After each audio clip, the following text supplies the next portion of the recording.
Bom, então continuando nossa série de vídeos, eu quero continuar falando sobre como é que nós podemos ter o nosso coração renovado pelo Evangelho diariamente para crescermos na vida cristã. E nós descobrimos então que o crescer na vida cristã não é um crescimento pela lei, não é um crescimento religioso em que eu tento obedecer certas leis e certos mandamentos para então me tornar frutífero, né, usando o termo de João 15. Não, a vida cristã existe uma forma cristã de crescer. Existe uma forma cristã de crescer. Para e pensa, se, se não fosse assim, qualquer pessoa que, por exemplo, um ateu, um agnóstico, um judeu, um budista, um hindu, um cristão, que simplesmente conseguisse obedecer aquilo que Jesus está falando, obedecesse a lei de forma direta, como nós vimos, né? Todos eles, teoricamente, estariam crescendo na vida cristã. Teoricamente, todos eles seriam capazes, então, de dar frutos. Nós não precisaríamos de Cristo para dar frutos, percebe? A obediência religiosa de fato não precisa de Cristo. Ela busca em si mesmo, na sua disciplina, na sua força de vontade, na sua fibra moral, uma capacidade de obedecer, mas não é assim na vida cristã. Nós precisamos do Evangelho. E no vídeo de hoje eu quero falar um pouquinho sobre essa palavra aí. Quero falar um pouquinho sobre a palavra justificação, que é uma das palavras mais importantes do Novo Testamento e deveria ser uma palavra-chave na vida prática de qualquer cristão. Vamos por partes. Para falar de justificação, primeiro vamos entender o que é justiça, né? Então, o que significa justiça? Quando nós estamos falando na Bíblia, há vários significados para a palavra justiça, mas uma delas é a ideia de ser correto diante de ou ser adequado a. Ser justo, então, é uma posição. Então, uma pessoa justa é uma pessoa que está correta ou adequada a certa situação ou a certa pessoa. E essa ideia de justiça também é um veredito sobre a nossa condição que produz uma reação. Como assim? Vamos por partes. Vamos tentar ilustrar isso de forma mais clara. Imagina que você vai a uma festa. Um amigo te chama para ir numa festa, você imagina que é um churrasco. Você vai de bermudão, de chinelo, de óculos de sol e está preparado para isso. Você chega lá, você descobre que é uma festa chique, super formal, todo mundo de terno, gravata, vestido longo. Como é que você vai se sentir ali? Vai chegar naquele lugar e você vai começar a ver vários olhos virando para você. E o que esses olhares vão dizer sobre você? Esses olhares vão trazer um veredito sobre você. Você não está adequado a esse lugar. Você não é bem-vindo aqui. A sua forma de se vestir não está correta. E o que você vai sentir? Você vai começar a sentir uma certa ansiedade em estar naquele lugar, vergonha, um desejo de ir embora, um senso de rejeição. Então, você não está justo a esse ambiente. Usando esse significado de justiça, você não está correto, adequado a esse ambiente. Vamos pensar agora com Deus. Com Deus é a mesma coisa. Todo ser humano, diante de Deus, se sente como inadequado. Sente que não está correto diante dele. Ou é assim que nós deveríamos nos sentir. Um dos grandes problemas é que as pessoas pensam em Deus apenas, elas criam uma imagem de como Deus é. Deus é só amor, Deus aceita tudo, o tempo todo, tranquilo. Então eu me sinto bem diante de Deus. Mas o que a Bíblia vai nos dizer é que todo ser humano natural é injusto diante de Deus. Isso significa que todo ser humano está inadequado diante de Deus. E deveria se sentir assim. Existe uma separação entre nós e Deus, uma diferença entre nós e Deus. Usando a ilustração da festa, as nossas roupas são totalmente sujas, inadequadas para aquele ambiente. Um Deus totalmente santo, um Deus totalmente justo, nós não nos encaixamos na presença dele. Nós não nos sentimos bem-vindos, nós nos sentimos ansiosos, nós sentimos medo, desejo de ir embora dali. É isso, por exemplo, que nós vemos no famoso texto de Isaías 6, em que Isaías vê Deus, ele diz: ai de mim que vou perecendo. Porque diante de Deus a gente se sente totalmente inadequado. Ou Pedro, quando olha para Jesus e diz: afasta-te de mim porque eu sou um homem pecador. Toda pessoa, todo ser humano natural que chega diante de Deus, ele deveria sentir essa profunda distância, separação, diferença, inadequação. Porque nós somos injustos diante de Deus. E aí, o que a gente faz com isso? Bom, a gente não consegue fazer nada sobre isso. Quem faz algo sobre isso é o próprio Deus. O que a gente vê então é que Deus, por amor e por graça, envia o seu Filho Jesus, que é o justo. E na cruz, Jesus troca de lugar conosco. O justo se torna injusto para que o injusto seja justificado. Essa é a mensagem básica do Evangelho. Esse é o coração do Evangelho. Cristo é aquilo que nós não somos, e ele vem e na cruz ele troca de lugar conosco para que aquilo que nós não somos, nós possamos ser por causa dele. Então, nós somos injustos, ele é totalmente justo, e na cruz há essa dupla troca. Nós somos então justificados. É isso que inúmeros textos do Novo Testamento nos mostram. 1 Pedro 3,18 diz: pois também Cristo sofreu pelos pecados uma vez por todas, o justo pelos injustos, para conduzir-nos a Deus. Romanos 3, 25 e 26 diz: Deus ofereceu Cristo como sacrifício para a propiciação mediante a fé pelo seu sangue, demonstrando a sua justiça. Em sua tolerância, havia deixado impunes os pecados anteriormente cometidos, mas no presente demonstrou a sua justiça, a fim de ser justo e justificador daqueles que têm fé em Jesus. Então, o Evangelho é essa grande notícia de que Deus faz algo para mudar a nossa situação, a nossa inadequação, a nossa incapacidade de estar diante dele, esse senso de que nós não somos aceitos, amados, não somos adequados, corretos para ele. Então, o Evangelho é essa boa notícia e que, a partir do que Jesus fez, nós podemos agora nos tornar totalmente adequados a Deus, totalmente aceitos por Deus, apenas pela fé em Jesus. Nós não somos aceitos por Deus porque nós cumprimos a lei, ou porque nós deixamos de cometer certos pecados, ou porque nós vamos à igreja, ou porque nós fazemos isso ou aquilo, etc. Não, nós somos aceitos e tornados adequados apenas pela fé, por crermos naquilo que Jesus fez. Então, não é que nós temos, usando de novo o exemplo da festa, não é que as nossas roupas são adequadas, se tornam imediatamente adequadas, não. É que Cristo vem, ele troca de roupa conosco. As roupas de justiça, as vestes de justiça dele são tiradas. Ele recebe a nossa veste de injustiça, de impureza, e nós recebemos a veste dele. Nós podemos entrar na festa agora apenas pela fé em Cristo. É isso que o Novo Testamento diz. Olha o que Paulo diz em Romanos 3, 21 a 24. Mas agora se manifestou uma justiça que provém de Deus, independente da lei. Ou seja, não tem a ver com você obedecer ou desobedecer, orar muito, orar pouco, enfim, ser disciplinado ou não. Não. A justiça provém de Deus, independente da lei, da qual testemunham a lei e os profetas. Justiça de Deus mediante a fé em Jesus Cristo para todos os que creem. Não há distinção, pois todos pecaram e estão destituídos da glória de Deus, sendo justificados gratuitamente por sua graça, por meio da redenção que há em Cristo Jesus. Gálatas 2, 16, desculpa. Sabemos que ninguém é justificado pela prática da lei, mas mediante a fé em Jesus Cristo. Assim, nós também cremos em Cristo Jesus para sermos justificados pela fé em Cristo e não pela prática da lei, porque pela prática da lei ninguém será justificado. Então, Paulo está dizendo, ninguém se torna adequado a Deus por obedecer muito, por amar muito o próximo, por ser muito generoso, por ir à igreja, por deixar de cometer pecados graves, Não, é impossível se tornar adequado, justo, diante de Deus pela lei. Obedecendo, tentando obedecer, é incapaz, é impossível. É somente pela fé na preciosa e maravilhosa obra de Cristo. Isso significa, então, que nós não precisamos, a partir da fé em Cristo, a partir do momento que nós cremos em Jesus Cristo, nós não precisamos mais ter medo, ansiedade ou esse senso de inadequação diante de Deus, porque nós somos totalmente justificados. Você não precisa mais ter medo diante de Deus, você não precisa mais se sentir em falta, se sentir devedor, com vontade de fugir dali, como se você não fosse aceito. Agora você é totalmente aceito, toda a sua injustiça foi levada na cruz de Cristo e agora Cristo abriu um caminho para Deus por onde você pode entrar. Isso é maravilhoso. Então, a partir da obra de Cristo, nós temos paz com Deus. Eu separei aqui o texto de Romanos 5. Olha o que Paulo diz.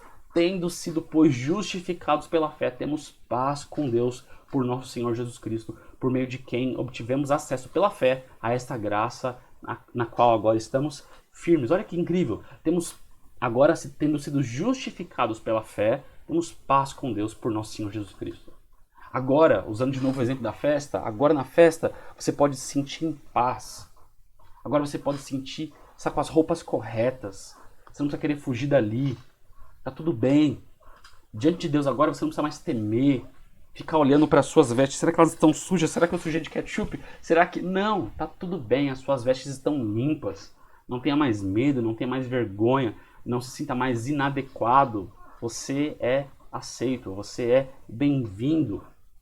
Então, resumindo aqui, para concluir essa parte sobre justificação, então, resumindo a justificação, acho que nós podemos resumir isso em duas grandes ideias. A primeira delas é, sozinho eu sou totalmente injusto. Totalmente. Nada do que eu faça pode me tornar justo, adequado, correto diante de Deus. Por outro lado, em Cristo eu sou totalmente justificado. Eu quero que você guarde bem essas duas frases. Essas duas frases resumem a doutrina da justificação. Sozinho eu sou totalmente injusto, em Cristo eu sou totalmente justificado. Ok, muito bem. Por que isso importa? Talvez eu esteja falando coisa aqui que você já sabe, você está dizendo assim, tá, mas o que isso tem a ver com o meu crescimento? Tudo! Absolutamente tudo! Absolutamente tudo! A justificação é a base de todo o crescimento cristão. A gente costuma usar bastante essa palavra santificação, mas a santificação, nós temos que entender isso, é o resultado da justificação. Quem foi justificado passa agora a viver de forma justa. Quem foi justificado pela obra de Cristo agora quer viver de forma adequada, correta, coerente com essa nova posição. Nós não queremos mais viver como éramos antigamente. Não, agora há um desejo de viver de forma diferente. Desejo de sermos santos, vivermos de forma justa. Mas olha que importante. A santificação é resultado da justificação e não a razão dela. A ordem dos fatores altera muito o produto. E por que eu estou dizendo isso? Porque uma clara convicção de justificação é a base de toda a santificação. Entender o que Cristo fez por você e se apropriar disso é a base para darmos frutos. O maior empecilho para nós crescermos na vida cristã, então, o maior empecilho para crescermos na vida cristã, dar frutos, é a falha em entender e experimentar a justificação, que é a nossa nova posição em Cristo. Como assim? Tudo que eu disse sobre justificação, eu acredito que você já sabe. Eu sou justificado pela fé em Cristo, isso me dá de graça, não pelas obras. Ok, nós sabemos disso intelectualmente, mas no dia a dia nós não vivemos por essa verdade. Nós não operamos segundo essa verdade. O nosso coração não experimenta essas verdades. No dia a dia o que acontece é que nós invertemos a ordem dos fatores. No dia a dia, a nossa santificação é o nosso esforço, são os nossos resultados, é o nosso desempenho que faz com que a gente se sinta aceito ou não, adequado ou não, correto ou não. No dia a dia, a gente busca na santificação o nosso senso de justiça, o nosso senso de somos aceitos. Um teólogo muito bom chamado Richard Lovelace, ele escreve o seguinte sobre esse assunto. Ele fala assim: em nossos dias, apenas uma fração de cristãos está se apropriando substancialmente da obra justificadora de Cristo na vida deles. Muitos creem intelectualmente nessa doutrina, mas no dia a dia se apoiam na santificação, ou seja, no seu desempenho diário, para receber a justificação, e buscam extrair a segurança de serem aceitos por Deus da sua sinceridade pessoal, da experiência passada de conversão, do desempenho religioso recente ou da ausência de pecados conscientes ou graves. Poucos cristãos iniciam cada dia se apoiando inteiramente na verdade do Evangelho. Você é aceito olhando adiante com fé, apossando-se de toda a justiça extraordinária de Cristo como a única base de aceitação, descansando nessa confiança que produzirá santificação crescente à medida que a fé se demonstra em amor e gratidão.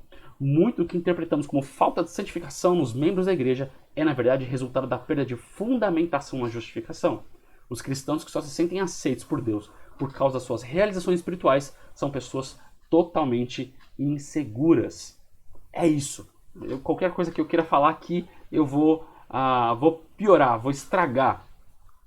Então, o que o Richard Lovelace está mostrando, e é isso, por exemplo, que a gente lê em toda a carta de Gálatas. Toda a carta de Gálatas foi escrita para uma igreja, a igreja da Galácia, que estava tentando se santificar pela obediência à lei, pela sua santificação própria, sozinha, por uma obediência direta, como eu chamei aqui, e não pelo Evangelho, e não pela justificação que há em Cristo.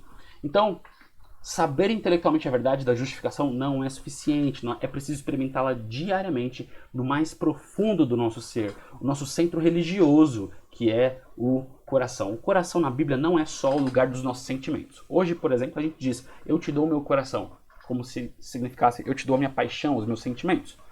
as nossas músicas falam muito disso. Na Bíblia, coração é o centro do ser humano. É onde a sua vontade está ali, os seus sentimentos estão ali, as suas crenças derivam dali, o seu comportamento deriva dali. É o nosso centro religioso. Então, nós precisamos experimentar o poder do Evangelho no nosso coração para que os nossos sentimentos, as nossas motivações, os nossos comportamentos sejam transformados. Percebe como é diferente? Uma obediência pela lei, ela é meramente externa. Uma obediência pelo Evangelho é uma busca para que o Evangelho penetre no nosso ser, no nosso interior, e que nós sejamos transformados de dentro para fora. A lei deixa de ser algo externo e passa a ser algo que vai nascendo de dentro de nós. Nós passamos a desejar obedecer. Nós não apenas vemos uma lei dizendo assim, você tem que amar mais o seu próximo, e a gente tenta. Não, de dentro de nós surge um desejo de amar o próximo. Isso é maravilhoso, essa é a obediência pelo Evangelho. Então, eu comecei falando, gente, nesses vídeos, sobre dois perfis de cristãos que geralmente não crescem. O cristão superficial é aquele que se acha uma pessoa boa, ele não vejo nada de muito errado nele mesmo, e ele não sente muita necessidade de crescer. O segundo é o cristão em sofrimento, que sabe que precisa crescer, mas não consegue. Eu queria, para a gente encerrar esse vídeo, como é que esses dois grupos de cristãos estão falhando em entender a verdade da justificação? Por que eles não têm conseguido experimentar o poder do Evangelho na prática? Eu queria pegar aquelas duas frases com que nós resumimos a doutrina da justificação. Sozinho eu sou totalmente injusto, em Cristo eu sou totalmente justificado. Mostrar o seguinte: cristãos superficiais têm extrema dificuldade em entender a primeira verdade da justificação. Eles simplesmente não se sentem injustos. Eles simplesmente não se sentem insuficientes, inadequados diante de Deus. Se você perguntar para esse cristão superficial, viu, você é pecador? Ele vai dizer, claro, todos nós somos. Mas ele não vai se sentir pessoalmente pecador. Ele vai dizer, todos nós somos pecadores. Mas eu não me sinto pecador no meu dia. Eu não me sinto necessitado no meu dia a dia. Eu acho que entre mim e Deus está tudo bem. Por isso que essas pessoas pouco conseguem enxergar suas falhas, suas limitações. Elas só veem pecado como algo muito escandaloso. Usar droga, fazer sexo fora do casamento, roubar dinheiro, enfim, mil pecados desse tipo bem claros, escandalosos, públicos. Mas eles não conseguem perceber as muitas outras limitações dele. Ele não consegue, por exemplo, perceber que ele ama ídolos, que ele ama um monte de coisa e não ama a Deus, ou pouco ama a Deus, que ele ama a si mesmo muito mais do que ele ama o próximo, que ele é, talvez, preguiçoso, ou avarento, ou negligente, ou enfim, tantos outros pecados. Ele não consegue enxergar essas coisas. E porque ele não consegue entender na prática que ele individualmente é um pecador, ele não consegue experimentar a justificação, porque a justificação é receber a justiça que vem de outro. E ele não sente a necessidade de experimentar a justiça de outro, porque ele já se sente bastante justo, bastante adequado. Esse é o problema do cristão superficial, porque tem uma visão pequena da santidade de Deus, ele acha que ele está ok com Deus, que está tudo bem entre ele e Deus. Logo, ele não tem desejo de crescer, não sente profunda necessidade de crescer. Por outro lado, o cristão em sofrimento é o contrário. Ele entende as profundas exigências da lei de Deus. Ele entende que é impossível que a gente obedeça a Deus sozinho. Ele entende. Ele não é capaz de obedecer a Deus perfeitamente em amor, obediência, devoção, gratidão, generosidade e tudo mais. Porém, ele se sente... Ele entende isso, mas ele não consegue superar isso. Ele continua olhando para ele mesmo e dizendo assim, cara, eu não consigo, eu não dou conta, eu sou injusto, eu não sou bom, Deus não me aceita, porque ele acha que Deus está cobrando dele um padrão que ele tem que cumprir, um padrão de amor, de generosidade, de pureza que ele tem que cumprir. E como ele sabe que ele não consegue cumprir isso, ele se sente constantemente em débito para com Deus. Ele sente sempre uma farsa diante de Deus. Ele sente aquela sensação de vergonha, de vontade de ir embora, de rejeição. Então, ele entendeu o seu pecado, mas ele não conseguiu entender ainda que em Cristo ele é totalmente justificado. Essa é a falha básica desses dois grupos. Por isso que eles não crescem. Um não sente que precisa crescer, o outro sabe que precisa crescer, mas não acha força em si mesmo para crescer. E como é que a gente pode, então, caminhar para o fim desse vídeo, para nos próximos vídeos a gente poder pensar uma solução para essa questão? Então, bom, esses dois grupos não crescem porque não têm os seus corações renovados diariamente pelo poder do Evangelho. Porque olha que interessante, eles dizendo crer no evangelho, na verdade ainda vivem uma lógica religiosa de obras. De obras? Sim. Na teologia oficial deles, eles creem na salvação pela fé e não por obras. Mas se você olhar bem, pare e perceba, analise, pare e perceba. Se você está um desses dois casos, olhe para si mesmo. Você fala que crê no evangelho, mas no dia a dia o seu coração está no modo religião. E você não cresce. Por quê? Então, se você se identifica como um cristão superficial, aquele que não sente muita necessidade de crescer, é porque você acredita que você já está cumprindo a lei de Deus. E por isso e porque não entende quão santo Deus é e quão injusto você mesmo é, você está satisfeito consigo mesmo. Então, você acredita, por mais que você não declare isso, você já acredita que você já está cumprindo a lei de Deus. Salvo por obras. Você não está precisando do sacrifício de Jesus. Você acredita de forma implícita que você é salvo pelas suas obras, pela falta de pecados terríveis, públicos, escandalosos. Ou seja, você está sentindo salvo e salvo pelas suas próprias obras. E o segundo grupo? Bom, os cristãos sofridos, eles sabem que não podem cumprir a lei, mas por não entenderem quão gracioso é e quão justo ele próprio é em Cristo, ele ainda tende a se tornar adequado a Deus, obedecendo a lei. Ou seja, ele ainda está tentando, ainda está operando pela lógica das obras. Se eu cumprir tais coisas, então eu serei aceito. Se eu cumprir tais coisas, então eu vou experimentar a intimidade com Deus. Se eu fizer tal coisas, então Deus vai me ver com bons olhos. Percebe?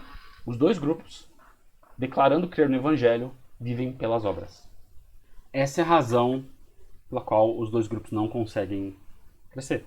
Eles estão operando pelas obras. Eles não estão operando pelo poder do Evangelho.